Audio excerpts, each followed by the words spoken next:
आप सभी का स्ट्राइट साइंस क्लासेस में तहे दिल से स्वागत है। तो आज हम पढ़ने वाले क्लास 10 का फिजिक्स में चैप्टर नंबर 1 का नाम है हमारा प्रकाश का प्रवर्तन और अपवर्तन। हम प्रकाश के प्रवर्तन की पूरी बातें जो है पढ़ चुके हैं। अगर आप ये वीडियो नहीं देखे हैं, आप पहली बार वीडियो देख रहे हैं, तो हमारे चैनल को लाइक कीजिए, चैनल को सब्सक्राइब कर दीजिए और हमारे वीडियो को ज़्यादा शेयर कीजिए। और आप वीडियो में प्लेलिस्ट में जाइए, आपको हिस्ट्री का भी मिल जाएगा 2024 के लिए, और फिर आपके पास फिजिक्स के लिए भी आपको मिल जाएंगे। और बारी बारी से दोस्तों आपके एग्जाम से पहले 2 मंथ पहले टोटल जो है साइंस और सोशल का पूरा 100% की तैयारी जो है यहाँ इस चैनल पर आपको कराई जाएगी। डेली वीडियो अपलोडिंग होते हैं। तो चलिए हम स्टार्ट करते हैं। आज हम जानेंगे प्रकाश का अपवर्तन। क्या जानेंगे? प्रकाश का अपवर्तन। भारतीय भवन किताब के अनुसार यह प्रकाश का अपवर्तन दूसरा चैप्टर होगा। एनसीईआरटी में एक ही चैप्टर मिलेगा। तो क्या है आपका प्रकाश का अपवर्तन? प्रकाश का अपवर्तन चैप्टर नंबर 2 है आपका प्रकाश का अपवर्तन। तो देखिए, प्रकाश का अपवर्तन किसे कहते हैं उससे जानने से पहले आपको जानने पड़ेंगे माध्यम, और माध्यम जानने से पहले आपको जानना पड़ेगा सॉलिड, लिक्विड और गैस के बारे में। क्या सुना आपने? सॉलिड, लिक्विड और गैस के बारे में। अगर सॉलिड लिक्विड की आप पहचान करेंगे तो आप जानते हैं कि जिसका आकार आयतन निश्चित होता है उसे सॉलिड कहते हैं, और जिसका आकार अनिश्चित होता है लेकिन आयतन क्या होता है? निश्चित होता है, उसे गैस कहते हैं, द्रव कहते हैं। और गैस का आकार आयतन दोनों क्या आता है? अनिश्चित। यानी कि बहुत ही आसान है डिफिनेशन कि जिसके आकार और ये क्या हो गया? आयतन। आकार और आयतन क्या होगा आपका? निश्चित। निश्चित, तो वो क्या कहलाएगा? सॉलिड। और जिसका क्या होगा? आकार और ये हो गया आयतन। आयतन क्या होगा? निश्चित। आयतन निश्चित, लेकिन आकार क्या होगा? अनिश्चित। आकार क्या होगा? अनिश्चित। अनिश्चित, अनिश्चित आप देखिए, अनिश्चित। तो जिसका क्या होगा? आकार अनिश्चित और आयतन निश्चित, तो वो क्या कहलाएगा? लिक्विड। और गैस किसे कहेंगे? तो जिसका आकार और आयतन, आकार और आयतन दोनों क्या होता है? अनिश्चित। दोनों क्या होता है? अनिश्चित। उसे क्या बोलते हैं? गैस। तो ये एक लॉजिकल डेफिनेशन हो गया। आकार मतलब साइज। जैसे ये देखिए, मान लीजिए बुक, तो ये क्या है? ये ठोस है। क्यों? कि उसका ये आकार जो है ना एक निश्चित है। ठीक है। तो जो और फिर आपका देखिए, और इसमें बहाव भी नहीं होता, आप ये भी समझ सकते हैं प्रॉपर्टी के अकॉर्डिंग। और आयतन की बात करते हैं, इसका लंबाई, चौड़ाई, ऊंचाई है, तो ये क्या होगा? इसका आयतन होगा। ठीक है। हम भी क्या है भाई साहब? लगभग ठोस है। और इसका यहाँ पर देखेंगे आप, लिक्विड वाली बात करेंगे तो लिक्विड में देखिए, अगर आप 1 लीटर पानी है तो 1 लीटर पानी 1 लीटर ही रहेगा। अगर आप बोतल में डालेंगे तो बोतल का शेप का हो जाएगा, उसे लोटा में डालिएगा तो लोटा का शेप का हो जाएगा। आकार क्या होगा? बदल गया पानी का। अब क्या है आपका? गैस। तो गैस का आकार आयतन क्या होता है? निश्चित होता है, क्योंकि हम लोग गैस को देख ही नहीं सकते, तो हम बता नहीं सकते हैं कि आकार उसका आयतन कैसा है और आकार भी कैसा है, दिखाई नहीं देती है गैस। अब दूसरी और पहचान क्या करेंगे आप? कैसे पहचानेंगे कि कौन ठोस, कौन द्रव, कौन गैस? तो सबसे बेस्ट पहचान करने का कि जिसके कण पास पास होंगे। तो मान के चलिए ये ठोस के कण है। ठोस के कण क्या होंगे? कि बहुत पास पास होंगे। ठोस के कण क्या होते हैं? बहुत ही पास पास होते हैं। ठोस के जो कण होते हैं वो बहुत ही क्या होते हैं? पास पास होते हैं। द्रव के कण क्या होते हैं? थोड़े से दूर होते हैं। ठोस के तुलना में थोड़ा क्या होता है? दूर होता है। देखिए इस प्रकार आप समझ लीजिए। इसके तुलना में क्या होगा? थोड़ा क्या होगा? द्रव। जैसे आप द्रव मतलब कहने में जैसे पानी, और ये ठोस करने मतलब आप समझ लीजिए हीरा, कांच भी आप लिख सकते हैं। अब गैस की बात करें तो गैस के कण बहुत दूर दूर होते हैं। अब एक और बात, लाइट की रफ्तार की अगर बात कीजिएगा तो गैस में या वायु में रफ्तार क्या होगा? ज्यादा होगा। वायु की अगर बात कीजिएगा तो वायु में गैस का रफ्तार क्या होगा? सबसे ज्यादा होगा। उससे कम थोड़ा लिक्विड में होगा, और उससे कम आपका कांच या हीरा होगा। ठीक है। तो यानी कि आहिस्ता आहिस्ता कम होते जाएगा। लेकिन अपवर्तनांक अगर आपसे पूछ दे, ऑब्जेक्टिव यहाँ पे रखें, अपवर्तनांक सबसे ज्यादा किसका होता है? तो हीरा का अपवर्तनांक सबसे ज्यादा होता है। और सबसे कम अपवर्तनांक किसका होता है? तो वायु का अपवर्तनांक होता है। हीरा का अपवर्तनांक 2.42 होता है और वायु का जो अपवर्तनांक होता है वायु का वो होता है 1। वायु का अपवर्तनांक कितना होता है? 1 होता है। तो ये रहे आपके माध्यम के समझने के लिए। और ठोस द्रव गैस आप आएगा मीडियम क्या होता है। तो देखिए मीडियम जैसे आपके इंग्लिश मीडियम होता है और एक हिंदी मीडियम होता है, तो दोनों ही मतलब एकदम समानता होती है। तो जैसे देखिए ये आपका है क्या कि ये हो गया माध्यम। तो माध्यम जो है दो प्रकार का होता है। एक होता है आपका विरल माध्यम। क्या होता है? विरल माध्यम। और एक होता है सघन माध्यम। ठीक है, आपने क्या सुना कि माध्यम दो प्रकार के होते हैं, एक विरल माध्यम होता है और एक होता है सघन माध्यम। हम एकदम हर एक बात को आपको एकदम गहराई से बताने का प्रयास करेंगे, फील कीजिए चीजों को। अब देखिए विरल माध्यम जो है वो किसे कहा जाएगा? जिस माध्यम में लाइट की रफ्तार ज्यादा होगी, जिस माध्यम में लाइट की रफ्तार ज्यादा होगी उसे विरल माध्यम कहा जाएगा। और जिस माध्यम में लाइट की रफ्तार कम होगी उसे सघन माध्यम में कहा जाएगा। अगर आपको ऐसे भी नहीं समझ में आ रहा है तो आप ऐसे समझ लीजिए कि विरल माध्यम के जो कण होंगे वो दूर दूर होते हैं। विरल माध्यम के जो कण होते हैं, जो पार्टिकल होते हैं ना, वो क्या होते हैं? दूर दूर होते हैं। वो क्या होते हैं? दूर दूर होते हैं। विरल माध्यम के जो कण हैं दूर दूर होते हैं, जबकि सघन माध्यम के जो कण होते हैं, सघन माध्यम के जो कण होते हैं आप याद रखेंगे वो पास पास होते हैं। वो क्या होते हैं? पास पास होते हैं। अजर है वो जटिलता उसमें होगी। जैसे कि अगर मैं तुलना करूं तो इसमें आप हवा ले लीजिए और इसमें आप पानी ले लीजिए। क्या ले लीजिए? पानी। ठीक है, उदाहरण के तौर पर इसमें हवा और इसमें क्या दोस्तों? पानी। तो देखिए हवा के कण दूर दूर होते हैं और पानी के कण क्या होते हैं? पास पास होते हैं। हवा में हाथ चलाना बहुत आसान है। क्यों भाई साहब आसान है ऐसे भाजना? क्योंकि हवा के कण बहुत दूर दूर है। लेकिन पानी में जब आप हाथ चलाकर देखना उसमें आपको टाइम लग जाएगा, मतलब बल लगाना पड़ेगा ऐसे हाथ घुमाने में, पूरा तेजी से घुमाने में बहुत वक्त लगेगी। तो ये हुआ क्या भाई साहब? उसे कण क्या है? पास पास, इस वजह से।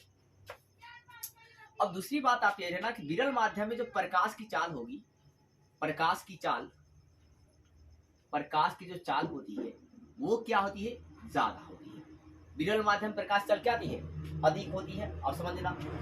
और सघन माध्यम में, सघन माध्यम में जो प्रकाश की चाल होगी, प्रकाश की जो चाल होती है वो क्या होती है? विरल माध्यम के तुलना में कम होती है। सघन माध्यम प्रकाश चाल क्या होगी? कम होगी।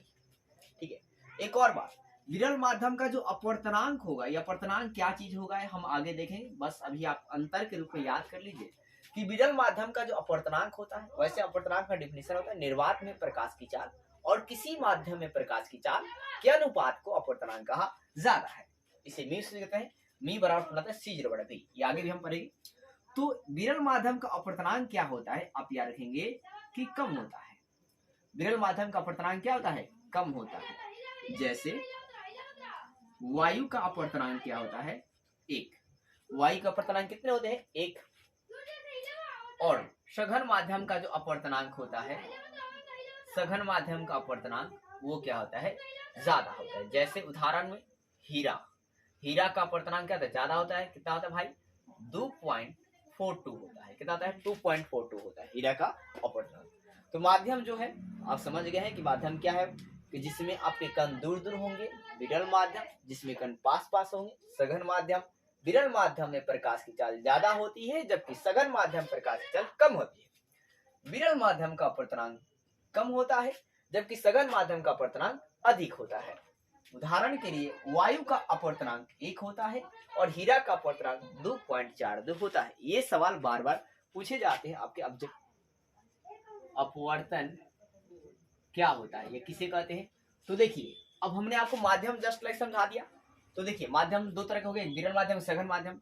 तो है क्या? देखिए जब प्रकाश जो है, जब प्रकाश, ये प्रकाश जो है, ध्यान दीजिए, जब प्रकाश क्या होता है कि एक माध्यम से, ध्यान दीजिए, जब प्रकाश एक माध्यम से दूसरे माध्यम में जाती है, जब प्रकाश क्या होती है? एक माध्यम से क्या होती है? दूसरे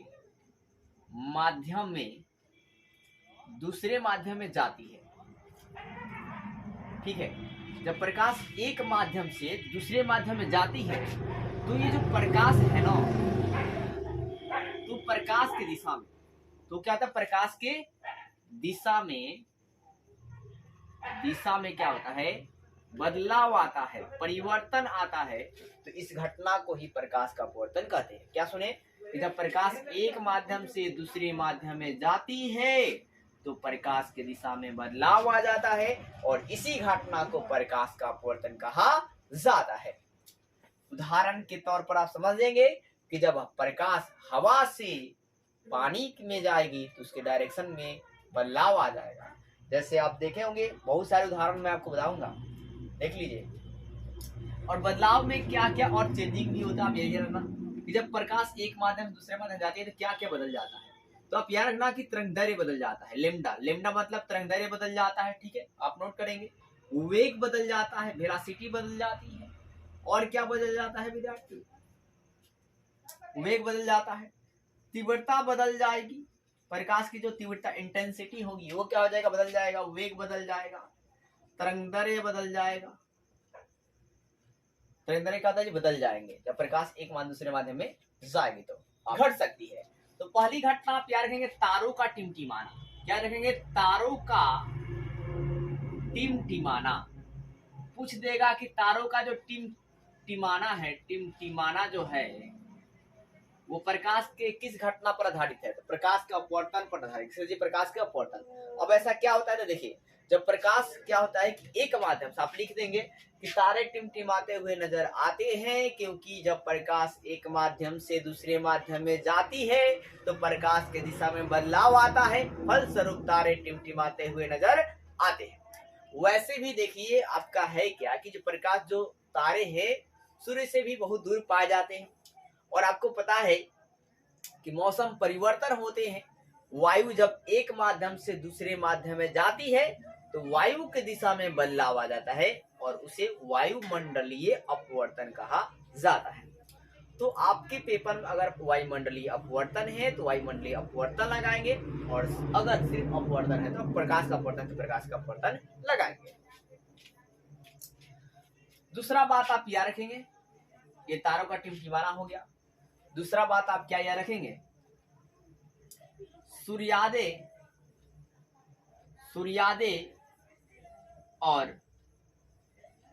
और सूर्यास्त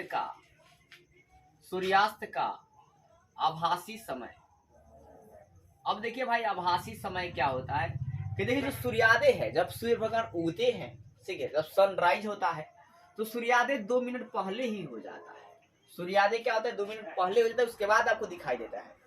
और सूर्यास्त हो जाने के बाद भी 2 मिनट बाद दिखाई देता है, और इसी समय को आभासी समय कहा जाता है। यानी कि सूर्योदय और सूर्यास्त के बीच अगर दोनों आभासी समय पूछा जाए तो कितना हो गया, 4 मिनट का।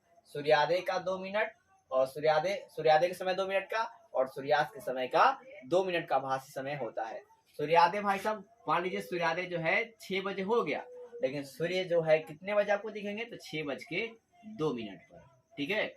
और सूर्यास्त मान लीजिए शाम को 6 बजे हो गया, लेकिन सूर्यास्त होने के बावजूद भी सूर्य दिखाई देंगे कब तक, 6:02 तक। तो 2 मिनट सनराइज के समय और 2 मिनट सन सेट के समय, टोटल कितने मिनट का हो गया, 4 मिनट का आभासी समय जो है होता है। इसके अलावा भी आप याद रखेंगे तीसरी बात कि जैसे मान लीजिए कि आपके पास एक बाल्टी है, और इस बाल्टी में अगर आप पानी भर देते हैं, और इसमें जब आप छड़ी रखेंगे, छड़ी ऐसे डालेंगे, छड़ी ऐसे आप जब डालिएगा तो वो छड़ी जो है हल्का मुड़ा हुआ दिखाई देगा। कैसा दिखाएगा, मुड़ा हुआ। मान लीजिए आपका ये छड़ी है ब्लैक वाला, ठीक है, लेकिन ये छड़ी आपको क्या देगा जी, मुड़ा हुआ दिखाई जो है देगी। क्या दिखाई देगी, मुड़ा हुआ छड़ी जो है आपको दिखाई देता है। तो छड़ी का मुड़ा हुआ दिखाई देना जो है प्रकाश की किस घटना के कारण दिखाई देता है, प्रकाश की किस घटना के कारण दिखाई देता है, आप याद रखना, तो प्रकाश के अपवर्तन के कारण दिखाई देता है। क्यों भाई साहब, ये ऊपर हवा है तो ये क्या है, विरल माध्यम, और ये पानी है तो क्या है, सघन माध्यम। तो जब हवा विरल से सघन में जाएगी तो उसके दिशा में क्या होगा, बदलाव आएगा, और इसी कारण जो है पानी जो है मतलब छड़ी डाला हुआ प्रकाश के अपवर्तन के कारण वो मुड़ा हुआ दिखाई देता है। इसके अलावा भी मान लीजिए कि कोई मतलब ये जो बाल्टी का जो पेनी होता है, इस पेनी में अगर आप बाल्टी में पानी डाल देंगे तो जो पेनी है हल्का ऊपर उठा हुआ दिखाई देगा, किसके कारण? प्रकाश का अपवर्तन के कारण। इसके अलावा जो मछली होती है, आप मछली बना लीजिए, ठीक है। मछली कैसे बनाते हैं? मान लीजिए ये मछली है, तो जो मछली होती है वो आपकी गहराई में आभासी गहराई पर दिखाई देती है, थोड़ा आगे हटकर दिखाई देती है, ठीक है ना, थोड़ा ऊपर दिखाई देती है। तो ये किसके कारण दिखाई देती है? तो अब यार रखना, दिखाई देने वाला जो बात है ऊपर दिखाई देना, ये किसके कारण मछली ऊपर दिखाई देती है? तो आपके प्रकाश के अपवर्तन के कारण दिखाई देती है। आप टिक लगा देंगे बस।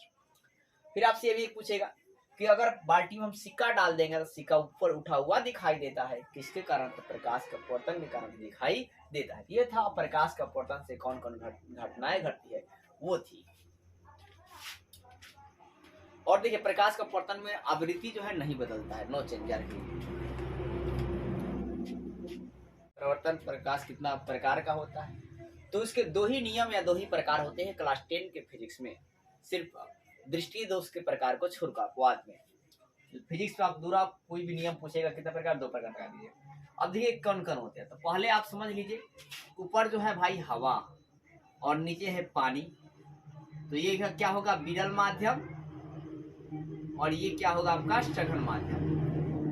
क्यों? क्योंकि इसके कण पास पास, इसके कण दूर दूर है हवा का, तो विरल माध्यम, इसके कण इसके क्या है? पास पास है, क्या हो गया? सघन माध्यम। अब ये है आपका अभिलंब, ठीक है, ये क्या हो गया आपका? अभिलंब, अभिलंब हो गया, ठीक है। तो देखिए क्या होता है कि जब प्रकाश, ये यहाँ नीचे भी आप अभिलंब लिख लीजिए,